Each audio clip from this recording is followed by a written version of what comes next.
Migrant workers have described the round-the-clock shifts, beatings and slave-like conditions in Thailand's fishing industry, which supplies millions of kilos of fish to New Zealand. Tess McClure travelled to neighbouring Cambodia to speak to the fishermen and those trying to help them about tackling an industry rife with trafficking and human rights abuses. And she filed this report. Every year, thousands of men cross the border from Cambodia to Thailand to work on fishing boats. Once there, many are enslaved, not paid their promised wages, and exposed to extreme violence. The fish they catch is shipped all around the world, including to New Zealand. Cambodian fisherman Tin Tieng Lee spent 6 years trapped on a Thai fishing boat after being sold by a broker who helped him over the border.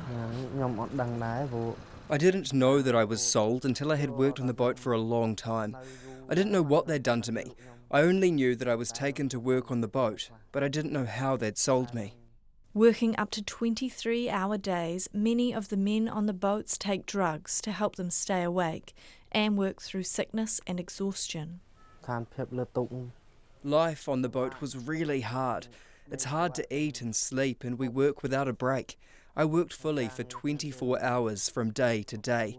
When I had a break, I could sleep for only an hour, or an hour and a half at most. In one United Nations study, more than half of the Cambodian fishermen who returned from working on Thai ships had seen a fellow worker killed by a captain. Some were thrown overboard, shot or decapitated. Tin Tieng Lee saw that happen firsthand. I saw 2 Burmese men killed on that boat.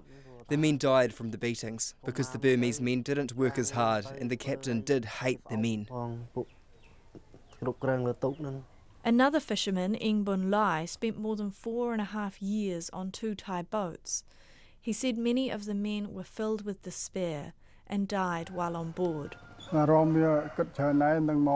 thought a lot about it, and I didn't know how I could leave the boat.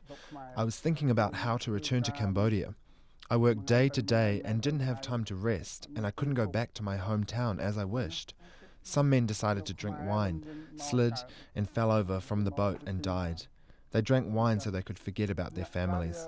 Such cases took place on my boat and many others. Thai Union, the largest fishing company in Thailand, has been repeatedly implicated in human rights abuses on its boats. The company has exported 5.7 million kilograms of fish to New Zealand since 2008.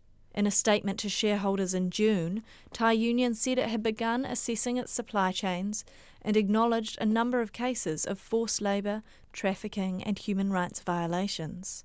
Investigator for Greenpeace, Tim McKinnell, says the organisation has long been campaigning for New Zealand Customs to release the names of Kiwi companies who import Thai Union products. We're aware that Thai Union, which is one of the world's biggest seafood companies, is exporting slave-tainted and human rights abuse-tainted products around the world, including to New Zealand.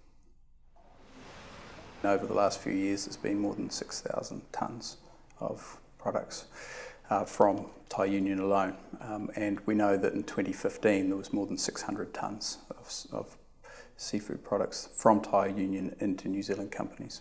Customs has refused to provide the names of any companies importing Thai Union products in the last 5 years, on the basis it could hurt their commercial interests. Other major international food companies are beginning to acknowledge the problem. In 2015, Nestlé commissioned an investigation into labour conditions of workers catching and processing its Thai seafood.